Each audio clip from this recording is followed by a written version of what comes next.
Assalamualaikum warahmatullahi wabarakatuh. Selamat pagi bagi kita semua, teman-teman saudara SDIT Islam yang saya hormati. Perkenalkan, hari ini saya ingin menyampaikan materi tentang pentingnya penerapan budaya positif bagi murid. Hari ini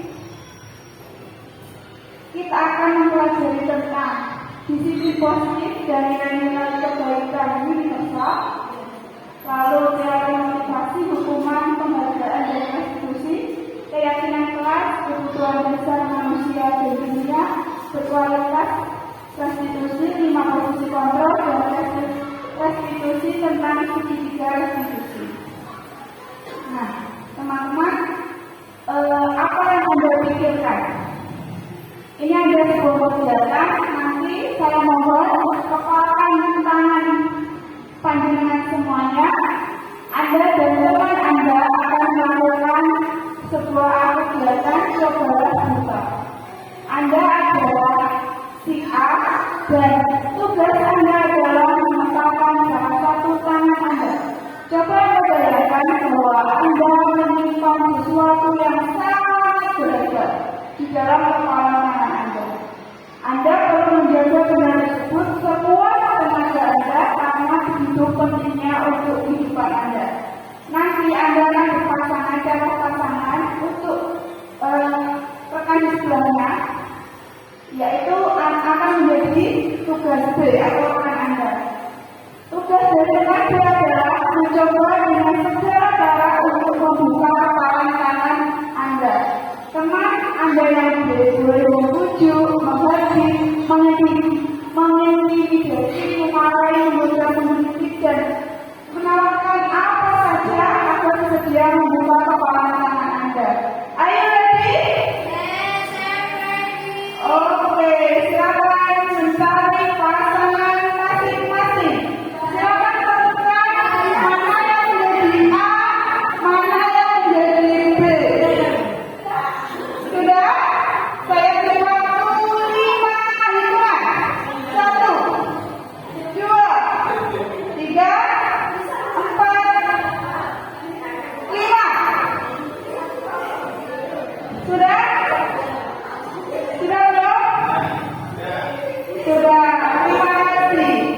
Ada yang tahu kira-kira apa makna dari hal tersebut? Ada yang bisa memberikan pendapatnya? Ada yang mau memberikan pendapatnya? Ada yang mau berpendapat? Salah satu? Atau salah dua? Nggak ada salah ya? Semuanya benar. Ada yang tahu maksud dari kegiatan ini? Ada yang bisa memberikan pendapatnya? Monggo.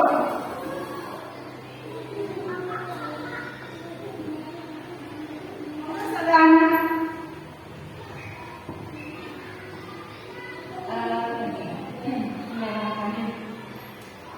Jadi ternyata kita membutuhkan keahlian untuk membujuk ya. Jadi kalau seseorang itu ada sebagian orang yang biasanya ketika dia punya sesuatu, entah itu kemampuan, entah itu keyakinan dia, kemudian dia bisa untuk mempertahankan. Nah, jikalau itu yang apa yang dipertahankan itu sebenarnya tidak apa menurut saya ya, atau mungkin anggapan kita bahwa itu tidak benar. Nah, kemudian kita berusaha untuk membujuknya agar bisa menerima apa yang kita berikan. Atau ketika membuka itu misalnya Kak Asil gitu kan, kita sering dia menghargai sesuatu, kemudian cobanya ada apa sih? Jadi kita butuh kata yang diberikan untuk melakukan. Sehingga orang yang bisa menerima dengan tanpa paksa. Oke, terima kasih saudara. Benar sekali ya. Jadi ketika kita mengepalkan tangan kita punya sesuatu yang kita duga, yaitu sesuatu rahasia. Dan itu harus kita pertahankan. Dimana juga dengan tugas kita. Pelajarannya adalah ketika kita memiliki sesuatu,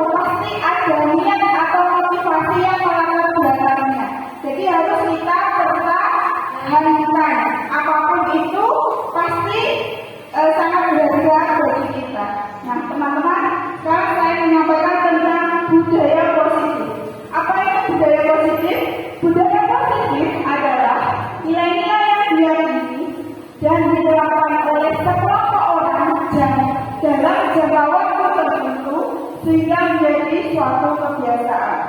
Budaya positif dibuat melalui kesepakatan bersama bisa antara murid dengan guru.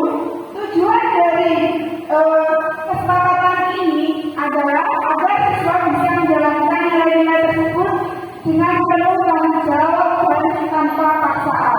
Jadi budaya positif ini tidak sebelah pihak saja. Harus kita budayakan melibatkan siswa sehingga terjadi kesepakatan dan siswa mau melaksanakan apa yang telah menjadi kesepakatan tersebut. Dalam menyusun budaya positif, guru dan siswa dapat membuat beberapa kesepakatan yang dapat menciptakan suasana yang nyaman dan aman di kelas. Suasana belajar yang menyenangkan secara otomatis akan meningkatkan motivasi dan minat belajar siswa. Lalu, disiplin positif dan nilai-nilai yang kebaikan universal menurut Ki Hajar Dewantara. Bapak pendidikan kita, Ki Hajar Dewantara, menyatakan bahwa di mana ada kemerdekaan, di situ harus ada disiplin yang kuat.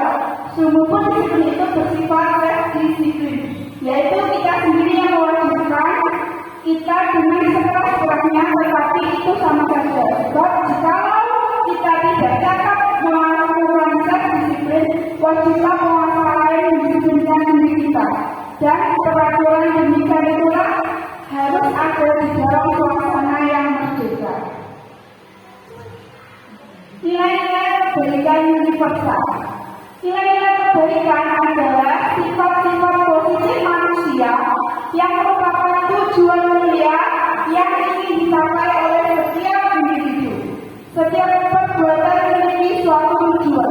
Dan selanjutnya nilai-nilai kebaikan yang diyakini seseorang, maka akan menjadi motivasi intrinsiknya akan bertumbuh, sehingga menggerakkan motivasi dari dalam untuk dapat mencapai tujuan mulia yang diinginkan.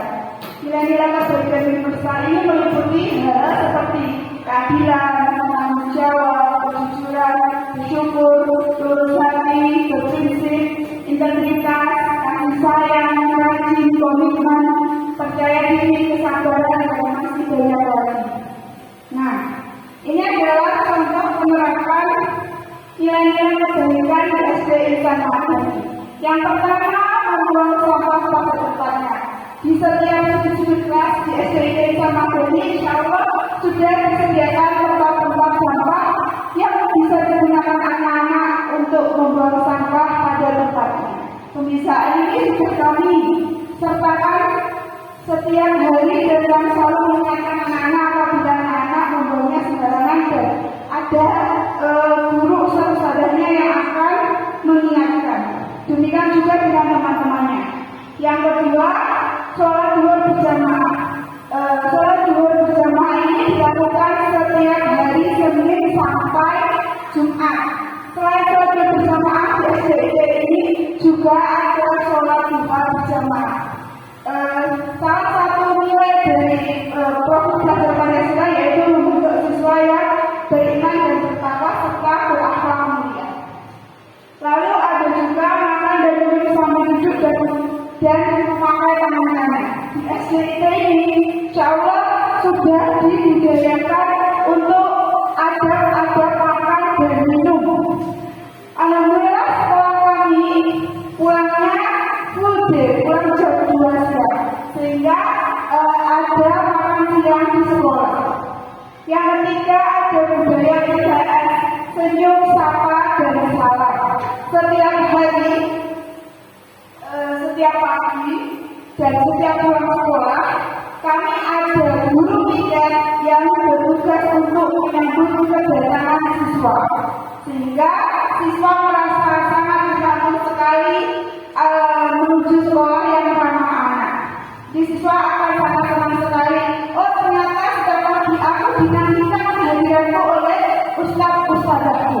Seperti itu. Lalu, apakah makna disiplin? Ada yang tahu? Apa itu disiplin? Ada yang pernah dengar? Pasti pernah dengar. Apa itu disiplin? Ustadz mau berpendapat? Disiplin itu teratur. Yang lainnya, ada yang bisa mengatakan apa itu disiplin? Terima kasih Ustadz Abdul.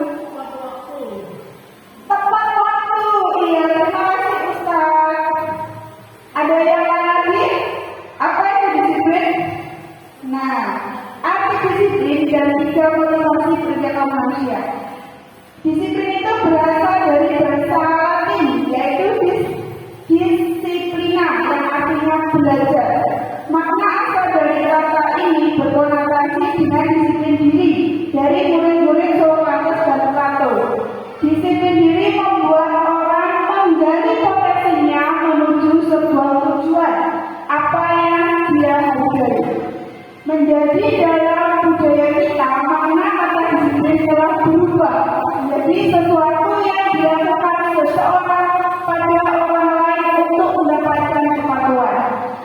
Kecenderungan umum adalah menghubungkan kata disiplin dengan ketidaknyamanan, bukan dengan apa yang dihargai atau pencapaian suatu tujuan mulia. Jadi selama ini kita selalu kalau menggunakan kata disiplin pasti dengan kaitannya kepatuhan. Padahal makna dari disiplin itu adalah menggali potensinya menuju sebuah tujuan apa yang kita hargai. Mungkin kita nanti akan bisa merubah dari kata-kata disiplin yang menuntut siswa kita untuk harus memahami peraturan menjadi suatu kebiasaan atau karakter yang membuat anak-anak nyaman untuk mematuhinya. Merdeka menurut Diajar Dewantara. Merdeka itu artinya tidak hanya terlepas dari perintah, akan tetapi juga dapat buat memerintah diri sendiri. Diajar Dewantara, pemikiran konsepsi teladan sikap merdeka, cetakan kelima. Nah, kita akan belajar tentang teori motivasi manusia. Ustaz-ustazah pasti punya motivasi. Pagi ini, ketika panjenengan berangkat sekolah, bolehkah saya bertanya, apa motivasi Anda ketika berangkat sekolah? Setiap orang pasti memiliki niat atau motivasi tersendiri. Ustazah Yana, apa yang terlintas dengan motivasi pagi ini ke sekolah? Mengajarkan ilmu.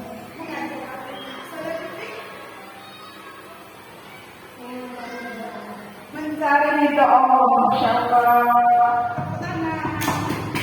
Saudara, boleh tahu motivasi panjenengan pagi ini ke sekolah? Apa? Yang pasti kita bertemu dengan anak-anak, kita bisa mengeluarkan ilmu, kemudian tanpa ada drama-drama di dunia ini, jadi anak-anak belajar dengan lihat kemudian memberikan ilmu. Terima kasih saudara Pujo. Apa motivasi Anda pagi ini ketika berangkat ke sekolah? Beribadah kepada Allah. Masya Allah.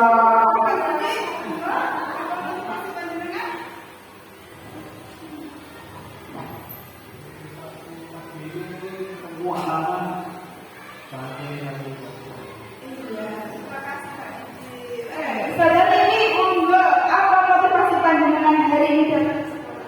Oke, terima kasih. Motivasi saya belajar bersama anak-anak, bergembira bersama anak-anak. Iya, terima kasih Ustazah. Monggo Ustaz, apa motivasi panjenengan hari ini? Bisa bertanggung jawab. Iya, bisa bertanggung jawab. Masya Allah. Saya senang sekali mendengar motivasi panjenengan. Ada yang bertujuan kepada menyampaikan ilmu, ketemu anak-anak, menggapai ridho Allah. Masya Allah. Terima kasih tepuk tangan semua. Nah, motivasi manusia itu terdiri dari dua hal. Ada motivasi eksternal dan ada motivasi internal.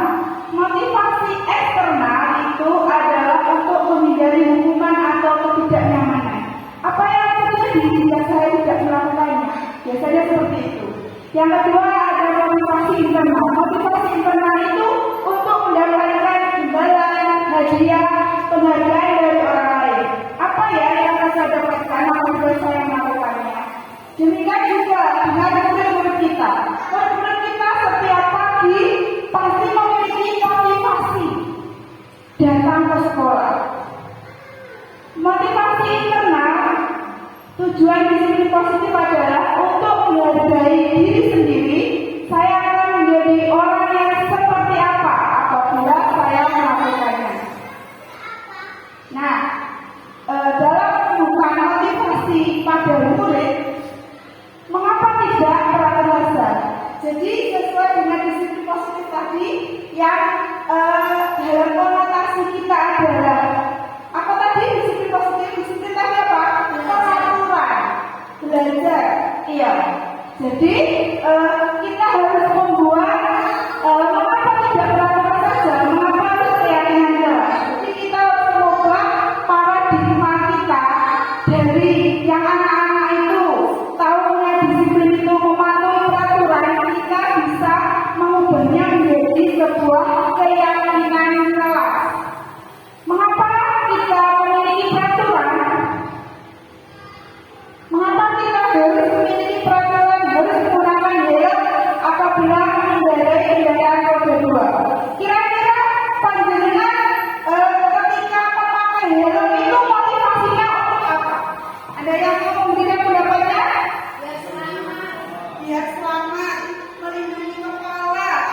ya? Iya, dia tidak kenal razia dari polisi pada umumnya. Padahal ketika kita memakai helm, maka kita sudah melindungi salah satu organ tubuh kita. Jadi kepala kita ini yang sangat berharga kita lindungi. Jadi setiap orang memiliki motivasi yang berbeda-beda ketika dia harus menggunakan helm. Yang kedua, ada pertanyaan, mengapa kita harus memiliki peraturan 3M, menggunakan masker, mencuci tangan, dan menjaga jarak? Kira-kira ada yang tahu nggak? Ada yang mau memberikan pendapatnya?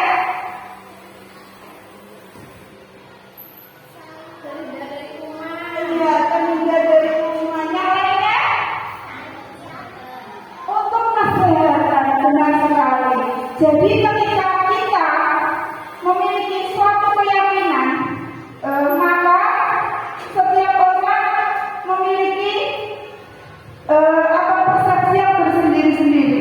Ada yang ketika dia memakai masker tujuannya untuk menjaga kesehatan, ada yang tidak ingin terhindar dari kuman, mungkin ada juga dia memakai masker karena dia lagi sakit, atau untuk kecantikan dia tidak terpapar oleh sinar matahari. Itu. Jadi untuk mendukung motivasi intrinsik ini, kembali ke nilai-nilai atau keyakinan lebih memberatkan seseorang dibandingkan mengikuti serangkaian peraturan-peraturan. Nah, budaya positif harus kita ubah menjadi lingkungan kita yang positif, ada keyakinan kelas dan ada peraturan kelas. Nah, ini ada sebuah contoh. Nilai kebajikan pada keyakinan kelas. Peraturannya seperti ini. Selalu kembalikan buku ke tempatnya. Kira-kira ada yang bisa membuat keyakinan kelasnya atau nilai kebajikannya ini diraih apa? Selalu kembalikan buku ke tempatnya. Ada yang mau memberikan pendapatnya? Selalu kembalikan buku ke tempatnya. Ada yang mau berpendapat? Kira-kira keyakinan kelasnya apa yang kita buat? Ini peraturannya. Memiliki rasa tanggung jawab. Yang kedua, dilarang mengganggu orang lain. Kira-kira keyakinan kelas atau kebajikan yang ini dituju apa? Ada yang mau memberikan pendapatnya? Menghargai orang lain. Hadir apa? Berteman. Hadir di sekolah 15 menit sebelum pembelajaran dimulai. Kira-kira keyakinan kelas kali ini diraih? Disiplin diri. Lalu ada dilarang melakukan kekerasan. Kira-kira keyakinan kelasnya apa? Sayang kawan. Terima kasih Ustaz Abdul. Nah, ini nilai kebajikan pada keyakinan kelas. Benar sekali tadi. Selalu kembalikan buku ke tempatnya. Nilai keyakinannya adalah atau kebajikan yang dituju adalah tanggung jawab. Dilarang menghargai orang lain. Nilainya adalah menghormati orang lain dan diri sendiri. Hadir di sekolah 15 menit sebelum pembelajaran dimulai. Itu nilai-nilai kebajikan yang dituju, yaitu menghargai, menghormati orang lain, komitmen pada tujuan. Dilarang melakukan kekerasan, yaitu nilai kebajikannya adalah keselamatan. Dilarang menggunakan narkoba, itu adalah untuk kesehatan diri kita. Lalu jangan berlari di kelas atau koridor. Nilai kebajikannya adalah keselamatan atau keamanan. Nah, ustaz-ustazah yang saya hormati dan saya banggakan, ada beberapa tahapan yang bisa kita lakukan dalam membentuk keyakinan kelas. Mengubah yang tadinya peraturan yang bagian anak mungkin peraturan itu harus saya patuhi ya. Sekarang kita ubah menjadi keyakinan kelas. Kita ciptakan kesepakatan antara kita sebagai guru dengan murid-murid kita. Tahapannya apa saja? Yang pertama, mempersilahkan murid-murid di kelas untuk bertukar pendapatnya tentang peraturan yang perlu disepakati di kelas. Jadi kita berikan kesempatan kepada anak-anak, kebebasan anak-anak untuk berpendapat. Yang kedua, mencatat semua masukan-masukan para murid di papan tulis atau di kertas besar atau kertas ukuran poster, di mana semua anggota kelas bisa melihat hasil surat pendapat tersebut. Nah, ketika kita membuat keyakinan kelas, kita bisa menggunakan selembar kertas yang berwarna-warni karena murid SD yang mereka tertarik untuk menuliskan apa yang menjadi keyakinan kalian masing-masing. Nanti yang kedua, kita bisa mencatatnya atau menyampaikannya pada selembar kertas poster. Yang ketiga, kita sebagai guru, setelah anak-anak itu menuliskan keyakinan kelasnya pada kertasnya, maka tugas kita adalah menyusun keyakinan kelas tersebut. Kita tempelkan. Bisa kita tempelkan pada papan tulis ataupun pada tembok di kelas kita masing-masing. Susunan keyakinan kelas sesuai tahapan pembentukan keyakinan kelas. Jadilah kalimat-kalimat dalam bentuk negatif menjadi positif. Jadi keyakinan kelas ini bisa berupa kalimat yang positif sehingga kita dengan senang hati melakukan kesepakatan tersebut. Yang keempat, tinjau kembali daftar surat pendapat yang telah dicatat. Misalnya kalau di murid kita itu ada 27, nanti kita kelompokkan. Yang sama kita susun bersama, nomor 1 misalnya, yang sama lagi kedua. Jadi keyakinan kelas ini tidak perlu banyak-banyak. Yang keempat, sebaiknya keyakinan kelas tidak terlalu banyak. Nah, ini. Jadi keyakinan kelas yang kita buat bersama dengan siswa itu cukup 4 atau 5 saja, tidak perlu banyak. Karena kalau banyak, siswa biasanya akan terpaksa melakukannya dan jadi malas untuk melakukannya. Sehingga cukup yang sedikit tapi bermakna. Yang kelima, setelah keyakinan kelas sudah dibuat, maka semua warga kelas dipersilakan meninjau ulang. Lalu kita buat kesepakatan. Kita sepakati lagi dengan anak-anak mana yang menjadi keyakinan kelas dan mana yang harus kita sortir. Yang terakhir, keyakinan kelas selanjutnya bisa ditetapkan pada dinding kelas di tempat yang sudah dilihat semua warga kelas. Nah, ini kebetulan saya baru melakukannya. Kenapa saya lakukan ini? Dulu saya melakukan kesepakatan kelas. Ini ada cerita seminggu yang lalu di kelas saya itu ada anak yang mukul seperti itu. Jadi temennya dipukul pakai pembaris. Akhirnya di sini luka dan berdarah. Akhirnya saya membuat keyakinan kelas bersama anak-anak. Ini saya tempelkan semua keyakinan kelasnya, nanti akan saya coba mana yang menjadi keyakinan kelas bersama yang bisa dijadikan keyakinan kelas bersama. Nah, bagaimana jika pelanggaran di dalam menjalankan keyakinan kelas? Apa yang harus kita lakukan? Apakah kita harus memberikan hukuman? Apakah kita akan memberikan konsekuensi atau sanksi? Yang ketiga, bisa kita lakukan restitusi. Kelihatan membuat hukuman. Sesuatu yang menyakitkan harus terjadi. Disiplinnya, sanksi atau konsekuensinya, sesuatu harus terjadi. Kalau kita lakukan restitusi, maka restitusi merupakan pilihan. Yang kedua, tidak nyaman untuk murid atau anak dalam jangka waktu yang panjang. Kadang hukuman ini menimbulkan bekas bagi murid kita. Kadang menimbulkan trauma yang mendalam apabila kita lakukan. Makanya sanksi tidak nyaman untuk murid atau anak untuk jangka waktu yang pendek kalau kita bisa sanksi atau konsekuensinya. Kalau kita lakukan restitusi, maka akan menguatkan untuk murid atau anak dalam jangka waktu panjang. Yang ketiga, hukuman itu korban mendapatkan keadilan, sanksi atau konsekuensinya korban tidak diabaikan. Yang restitusi, korban mendapatkan gaji. Yang keempat, murid atau anak akan tersakiti, sanksi atau konsekuensinya murid dibuat tidak nyaman.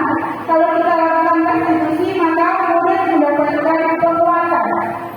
Yang kelima, perilaku positif agresif meningkat kalau ini hukuman, sedangkan sanksi atau konsekuensi penguatan hanya bertahan dalam jangka waktu yang pendek. Kalau kita lakukan restitusi, maka masalah dapat terpecahkan. Yang keenam, sistem tidak akan berjalan jika murid tidak takut. Kalau konsekuensi memerlukan monitoring dan supervisi untuk secara terus-menerus dari guru. Jangan restitusi, murid belajar bertanggung jawab untuk perilakunya. Yang ketujuh, berlaku hukuman itu berlaku pada sebuah institusi, tidak berlanjut pada kehidupan nyata. Kalau sanksi atau konsekuensi membantu penerapan mengikuti peraturan dalam masyarakat. Restitusi fokus pada pemecahan masalah dalam jangka yang panjang. Nah, ini contohnya apabila kita berlakukan hukuman sanksi konsekuensi atau restitusi. Ini contohnya deh, kalau negatif, awas, kalau tidak awas ya, kalau dilakukan lagi, nanti awas kamu.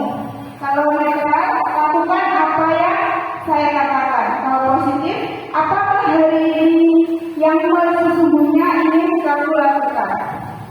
Nah, ini. Sekarang saya punya tindakan. Nanti silakan teman-teman menebak. Ini hukuman atau konsekuensi. Contohnya, mencatat 100 kali di dalam buku kalimat saya tidak akan terlambat lagi karena terlambat ke sekolah. Siapa yang mau berpendapat? Ini termasuk hukuman atau konsekuensi. Mencatat 100 kali di dalam buku kalimat saya tidak akan terlambat lagi karena terlambat ke sekolah. Ini termasuk hukuman atau konsekuensi? Hukuman. Oke, benar. Yang kedua, lari mengelilingi lapangan basket 2 kali karena terlambat hadir ke sekolah. Hukuman atau konsekuensi? Hukuman atau konsekuensi? Hukuman. Yang ketiga, membersihkan tumpahan air di meja tulis karena tersenggol pada saat belajar. Konsekuensi. Benar sekali. Nih, ada lagi. Lari mengelilingi lapangan basket 2 kali karena terlambat 10 menit untuk pelajaran PJOK. Konsekuensi atau hukuman? Konsekuensi. Benar sekali. Nah, nih, kebutuhan dasar manusia dari dunia berkualitas. Ini ada 3 kasus. Ibu Angga, guru wali kelas 2 di SD Pelita Hati, sedang bingung menghadapi ulang salah satu murid di kelasnya, Doni. Beberapa anak di kelas 2A telah datang padanya dan mengeluhkan Doni yang seringkali meminta bekal makan siang mereka dengan paksa. Jika Anda menghadapi situasi seperti itu, Anda, apa yang akan Anda lakukan? Menurut Anda, kira-kira apa alasan Doni melakukan hal ini? Nanti kita akan belajar ke 5 kemampuan dasar manusia. Kira-kira kalau panjenengan jadi ibu Anda, apa yang akan panjenengan lakukan? Ada yang mau berpendapat? Doni sering mengambil makanan teman-temannya secara paksa. Apa yang akan Anda lakukan kira-kira? Bertanya kepada diri, apakah dia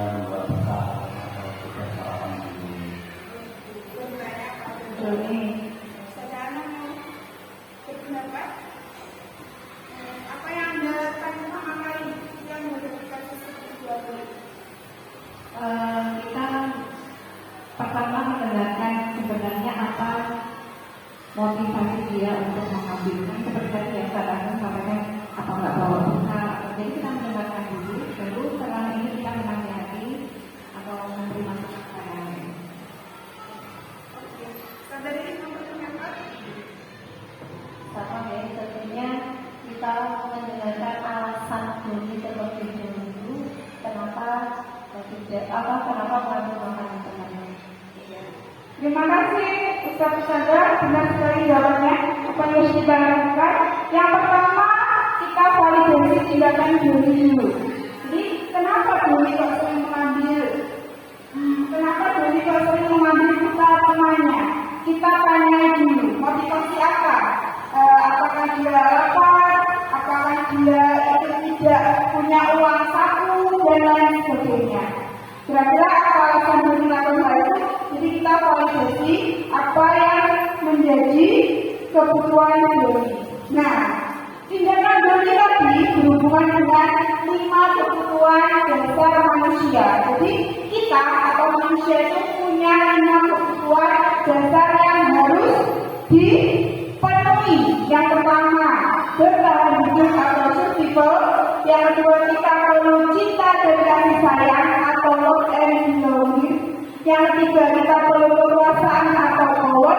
Yang keempat, kita butuh kebebasan atau freedom. Yang kelima itu kesenangan atau fun. Kira-kira apa yang menjadi dasar kebutuhan diri? Ada yang mau berpendapat? Tadi diri mengambil paksa buta temannya dan temannya mengeluh kepada Bu Ambar. Kira-kira dari 5 kebutuhan dasar manusia ini kebutuhan mana yang menjadi kebutuhan dasar diri? Ada yang mau berpendapat? Kesenangan. Terima kasih Ustaz. Ada yang lain lagi? Kira-kira apa? Dari kelima ini ada bertahan hidup, ada cinta dan kasih sayang, ada kekuasaan, kebebasan dan kesenangan. Kira-kira kebutuhan mana? Power, kekuasaan. Ada yang lain? Ada yang ingin berpendapat lagi?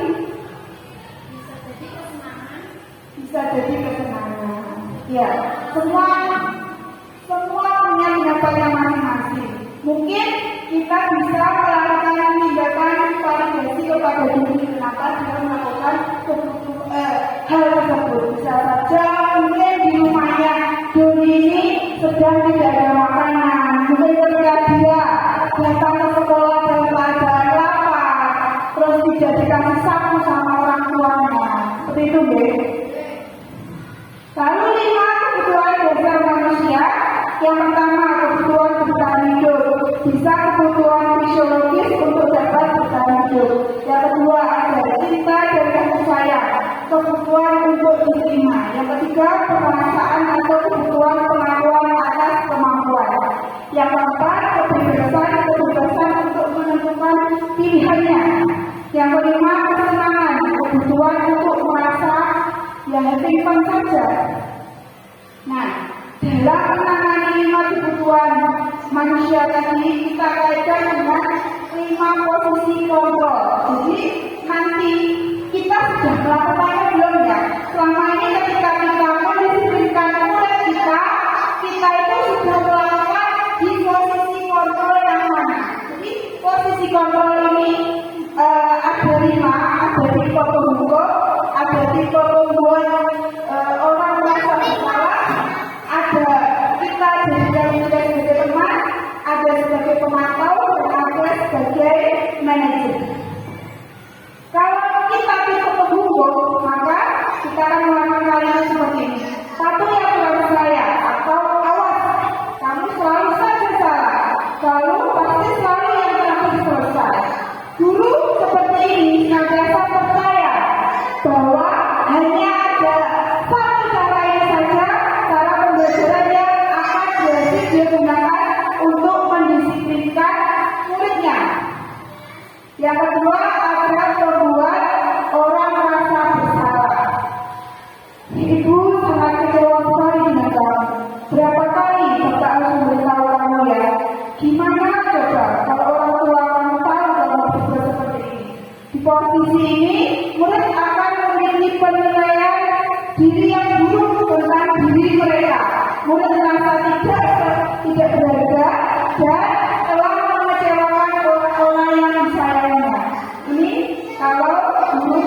melakukan tipe kontrol yang kedua.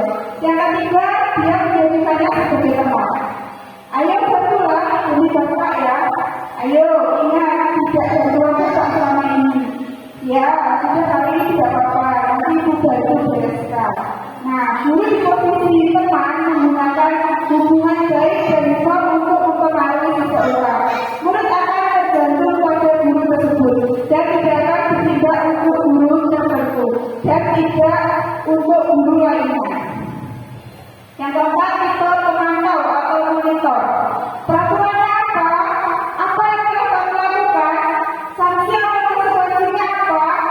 Ini yang biasanya digunakan oleh tipe monitor atau pemantau. Seorang pemantau sangat mengandalkan perhitungan, catatan, data yang dapat digunakan sebagai bukti atas perilaku seseorang. Yang terakhir, tipe manajer. Apa yang kita yakini kembali ke keyakinan kelas. Apakah kamu meyakininya? Jika kamu meyakininya, apakah kamu bersedia memperbaikinya?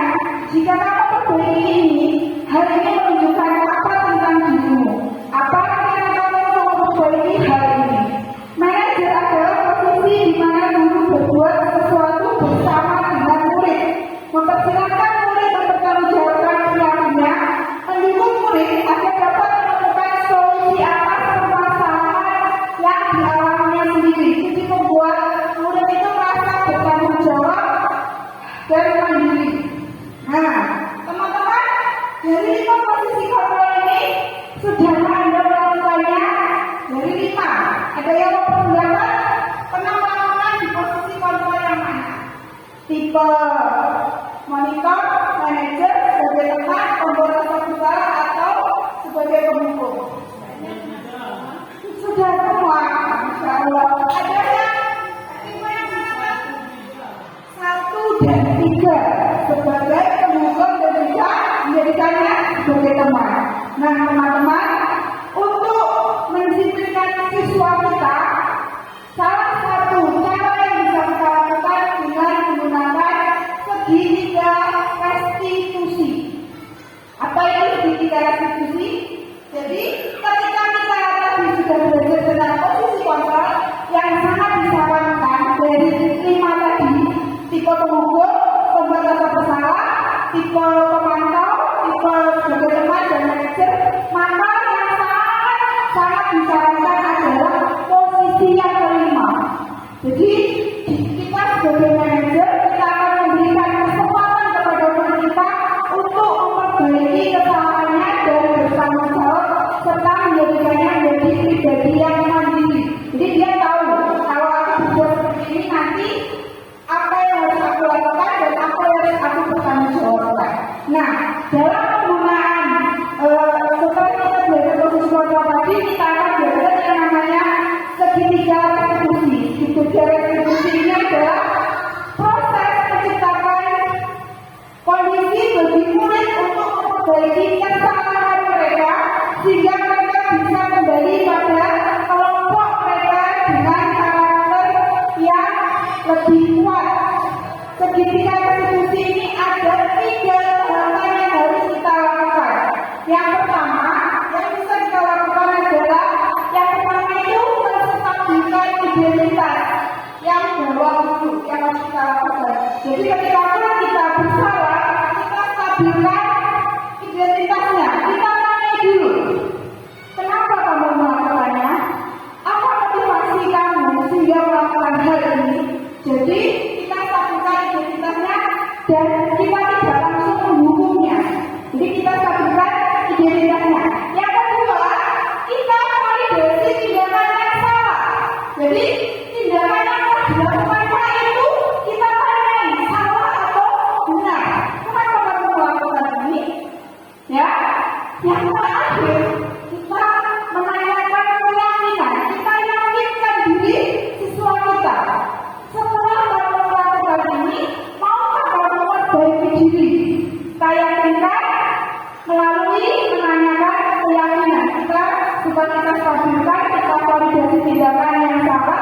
Yang terakhir, kita tanyakan keyakinannya untuk dia dapat memperbaiki diri menjadi lebih baik.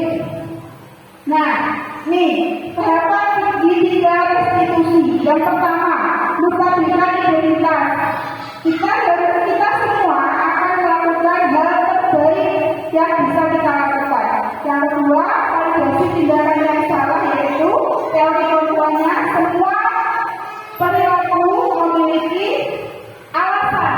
Jadi anak-anak itu pasti punya alasan kenapa dia melakukannya. Yang ketiga, menanyakan keyakinan. Teori kontrolnya kita semua memiliki motivasi internal. Nah, ciri-ciri restitusi yang pertama, bukan untuk menebus kesalahan, namun untuk belajar dari kesalahan. Yang kedua, memperbaiki hubungan. Yang ketiga, dia berupa tawaran, bukan paksaan. Yang keempat, restitusi menuntut untuk melihat ke dalam diri apa yang sudah dilakukan oleh murid kita. Yang kelima, restitusi mencari kebutuhan dasar yang mendasari tindakan tersebut. Yang keenam, restitusi diri adalah cara yang paling baik untuk memperbaiki diri. Yang ketujuh, restitusi fokus pada karakter dan tindakan. Yang kedelapan, restitusi ini fokus pada solusi. Yang terakhir, restitusi ini mengembalikan murid yang berbuat salah pada kelompoknya. Jadi dia bukan merasa diasingkan. Oh, hari ini aku sudah salah. Pasti ustadzah nanti sangat jelek penilaiannya. Jadi dengan kita menggunakan restitusi, murid akan kembali kepercayaan dirinya dan dapat menemukan masalahnya, dapat memecahkan masalahnya sendiri dan bertanggung jawab. Ini adalah praktek segitiga restitusi yang saya lakukan 2 minggu yang lalu. Anak-anak ini ceritanya, ini saya upload di YouTube, nanti bisa dilihat. Ada 3 anak yang ketika itu tidak memakai sepatu ketika di lapangan, dan mereka mengakui hal itu adalah salah. Dan mereka ketika kelihatannya jawabannya bermacam-macam. Ada yang najis, ada yang ikut-ikutan temennya. Jadi motivasinya itu banyak. Dan ketika setelah menstabilkan identitasnya, memvalidasi kesalahannya, yang terakhir mereka mau memperbaikinya karena alasan mereka kalau tidak pakai sepatu nanti bisa kena batu kakinya supaya berdarah dan nanti akan menyakiti dirinya. Nah, ini ada 2 kegiatan. Yang satu tadi anaknya itu tidak pakai sepatu, yang kedua itu anaknya memukul kepala temannya. Jadi kegiatan segitiga restitusi ini menjadikan guru memahami kebutuhan dasar yang dibutuhkan oleh murid kita. Dengan dapat mengenali kebutuhan dasarnya, guru bisa meminta murid mengenali perasaan mereka, perasaan sedih dan kesedihan menunjukkan adanya kebutuhan kita dan kasih sayang yang tak dipenuhi. Nah, ini teman-teman, saya bertanya refleksi dari materi ini. Ada minta contohnya, materi apa yang menarik perhatian panjenengan? Ada yang dari tadi, ada teori kontrol, ada kebutuhan manusia, ada motivasi, ada gaya positif. Dari beberapa materi tadi, materi mana yang menarik menurut panjenengan? Yang kontrol. Ya, kenapa? Untuk dari jalan keluar ketika ada suatu persoalan keluar, kita memakai materi. Dari beberapa materi yang sudah saya sampaikan, ada materi yang menarik. Kalau saya lebih ke motivasi. Saya melihat segitiga restitusi tadi. Segitiga restitusi dalam melakukan masalah. Ya, terima kasih saudara. Yang kedua, hal apa yang membuat paradigma panjenengan setelah mendapatkan materi ini? Siapa yang mau berpendapat? Hal atau paradigma apa yang panjenengan dapatkan setelah dapat materi dengan materi yang tadi saya sampaikan? Banyak hal yang bisa kita lakukan untuk kebaikan ustaz kita. Terima kasih.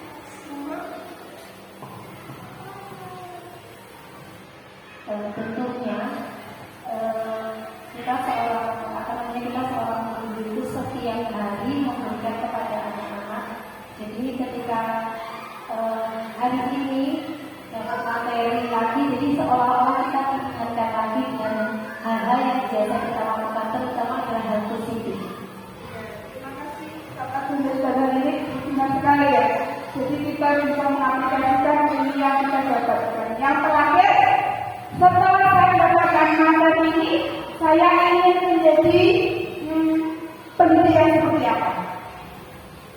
Monggo, saya mau yang bisa memberikan luasan kebaikan untuk para peserta. Jadi yang menjadi tawaran bagi murid kita.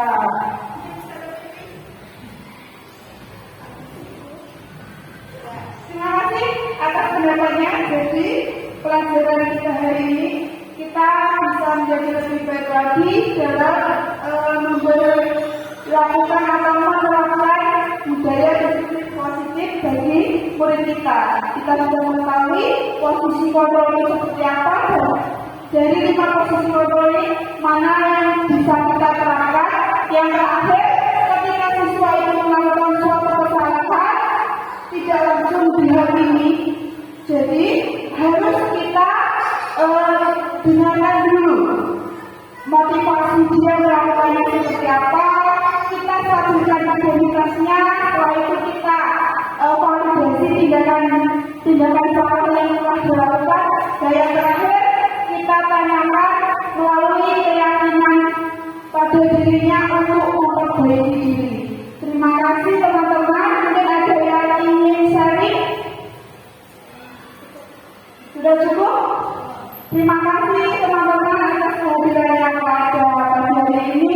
Semoga materi saya tentang penerapan budaya positif yang berpihak pada murid dapat kita lakukan dan dapat kita terapkan dengan baik, dan kita berubah menjadi sebuah pribadi yang mampu mengenali murid-murid kita yang berpihak, ada murid kita yang bisa kita menjadi pemimpin pembelajaran bagi murid-murid kita, dan juga kita bisa menggunakan materi-materi yang sudah disampaikan ini dalam budaya positif di sekolah kita. Akhirul kalam, terima kasih. Kesalahan datangnya dari saya, kebenaran datangnya dari Allah. Saya akhiri. Wassalam.